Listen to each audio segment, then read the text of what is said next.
Rruga Yll Morina gjatë gjithë javës është e ngarkuar dhe kaosi është i vazhdueshëm, por problemi kryesor sipas banorëve janë shitësit ambulant, të cilët produktet e tyre i vendosin në trotuare dhe këmbësorët nuk kanë nga të kalojnë. Kjo gjendje, thonë ata, është bërë e padurueshme. Na kemi të loshe të mdoja se as këmbësorë s'kanë ku me ecë. Mas ditë unë di me thonë që ku shkojnë këta unë duna me dojtë ku me jengë mbetorinat e këtu me vazhdimësi. Sipas banorëve, inspektorët nuk po reagojnë për të ndalur këtë gjendje, ndonëse tregu gjendet vetëm disa metra larg dhe është i destinuar për këtë lloj veprimtarie.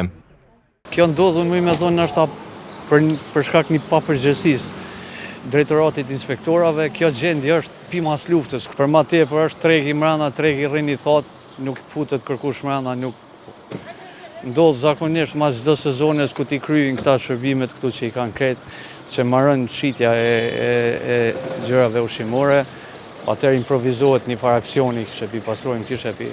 Në fakt, në realitet, aksioni veç përfundon se s'kanë më shkallë. Edhe Sabaudin Vehapi thëtë se nuk mund të kalohet fare nëpër trotuare sepse ai është mbushur me shitës të cilët duhet të vendosen në tregun që është shumë afër. Ditët e pazarit po ka dhe ditëve tjera, që nuk është pazar, për shembull shtunë bëhet kështu.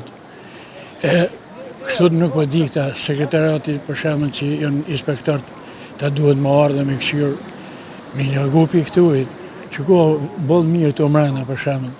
Mujnë me hi mrena në treg, pse me dalën e mizon trotuar, me në rreziku dhe neve kamësorëve.